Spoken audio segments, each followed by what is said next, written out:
I told you guys in my most recent Mari video that we would have a video breaking down Klay Thompson leaving the Warriors for the Mavericks, so you guys know that I just had to keep my word. Funny story.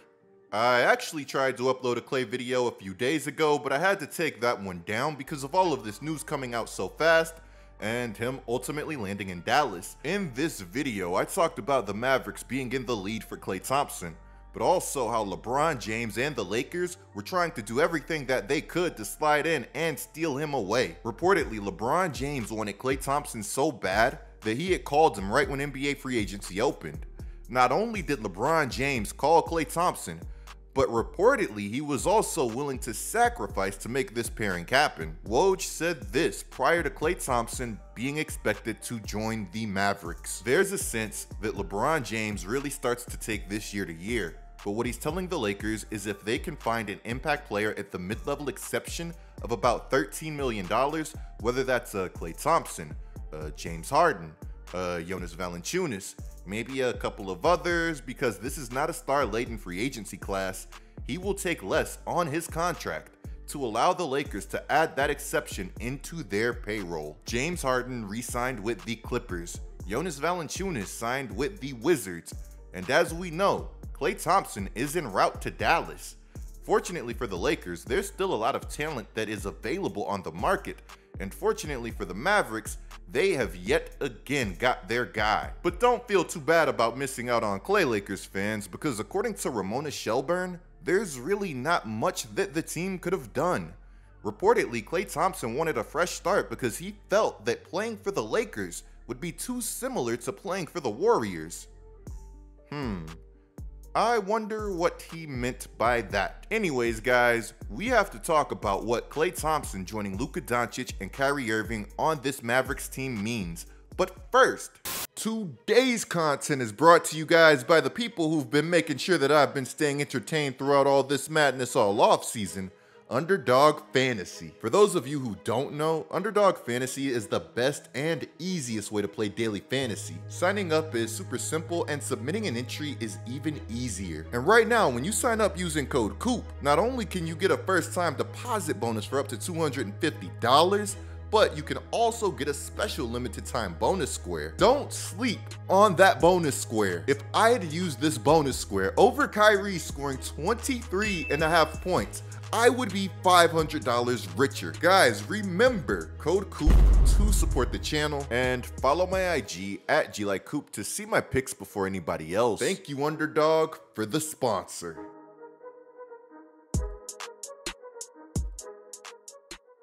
When the Mavericks fell behind 0-2 in the NBA Finals to the eventual champions, the Boston Celtics, Luka Doncic and this team would draw harsh criticism for its defensive effort.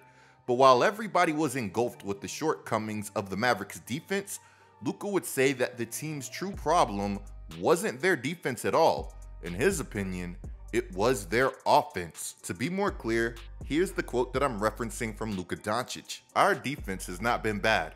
We just can't really score. That's our main problem right now. I think we're getting some great looks, and like I said, we have confidence everybody can make a shot that's shooting the ball on our team. So we just gotta keep believing." Without a doubt, the Mavericks defense could have been better, but at the same time, it's hard to disagree with the point that Luka made about the team's offense being a problem when this team shot 40% on wide open twos and 31.1% on wide open threes for the series. And when I say wide open, I'm talking about there not being a defender within 6 feet of the person taking the shot. I'm talking about shots that you and me could knock down. Now, the 2-point percentage rises to 48.9% with the closest defender being 4 to 6 feet from the player taking the shot, but the 3-point percentage falls even more, going down to 28.7%. Despite finishing second in defensive rating during the regular season, only trailing the Timberwolves, in my opinion, the Celtics were the league's best defense. It's always going to be awfully hard to beat the league's best defense if you can't even hit shots when nobody is in with guarding distance of you. Here's a reminder that I think that some people need because of that 0 of 10 stinker in the play-in tournament, but Klay Thompson isn't just one of the best shooters in the game right now. He's one of the best shooters that the game has ever seen. And even in a down year, He was better than the Mavericks' third leading scorer who got traded along with 3 second-round picks to the Pistons. The player that I'm referencing here is Tim Hardaway Jr. This man averaged 14.4 points as he shot only 40.2% from the field and 35.3% from 3. And if we just include what he did after the All-Star break, those numbers start to look a whole lot worse. This is not hyperbole. After the All-Star break, he would average 8.9 points, shooting just 36.2% from the field and 31.8% from deep. Like I said in my Klay Thompson video that I had to take down, and what was a down year for Klay, he would still average 17.9 points, shooting 43.2% from the field and 38.7% from 3 on 9 attempts a game. It blows my mind that this ended up being the Mavericks' third leading scorer for the duration of the regular season. I can't emphasize how badly that the Mavericks needed a Klay Thompson, and they got him. And ironically, they got him for less money than he would have made had he not got offended and accepted the offer that the Lakers had for him last offseason. The Warriors offered Klay Thompson a 2-year, $48 million extension that he turned down, only for the Mavericks to intend to sign Klay to a 3-year, $50 million deal this offseason. Apparently, there were multiple offers on the table for Klay, with one of those being a 4-year one from the Lakers, but instead of taking any of those offers, Klay would eye the opportunity and no state taxes in Dallas, en route to taking less money with his eyes set on his 5th championship. As long as Klay remains locked in, I absolutely don't see why he couldn't get another ring. If Klay's time in Dallas is anything like Kyrie's, then Klay will fall in love with the franchise, which he isn't off to too bad of a start. Word has it that Klay loved the idea of playing for the Mavericks so much that when he came to a dinner meeting with the Mavs front office, he had already studied tape of the team and laid out how he could help them. The first thing that popped into my head when thinking about how Klay could help the Mavericks was his infamous 60-point game where he only took 11 dribbles. Since returning from injury, there have been a lot of times in Golden State where Klay was just out of his element, forcing the issue trying to create his own shot.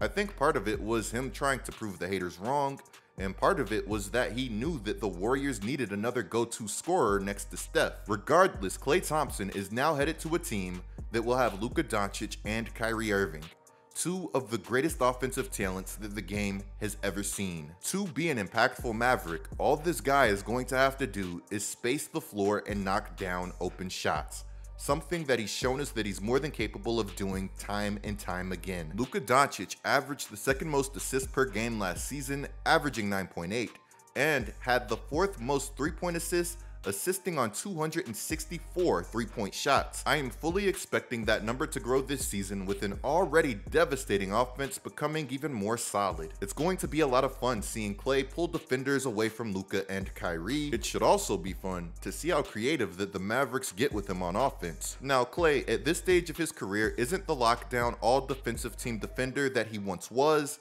but his defensive demise has been greatly exaggerated. He's not elite, but he's also not a cone. He's perfectly capable of staying in front of wings on the perimeter. Guys, shout out to Nico Harrison, because since arriving in Dallas and taking over as this team's president of basketball operations, this man has been strictly business. He's done a great job adding valuable talent for a low price. This formula has paid dividends, as this offseason alone, he would add Klay Thompson, Quentin Grimes, and Najee Marshall. Najee Marshall is a signing that I actually called early in the offseason once I saw that the Mavericks were looking to add a forward who can score, defend, and playmake. Najee is 6'8", does all of those things at a good level, and is now a 38.7% 3-point shooter, something that is very impressive considering how good of a pure slasher that he was coming into the league. Najee also doesn't take any BS. Mavs fans, take it from a Pelicans fan. You guys are going to love this guy. In the comments below, let me know what you guys think of the Mavericks signing Klay Thompson. Are they your favorites to come out of the Western Conference? And if they aren't,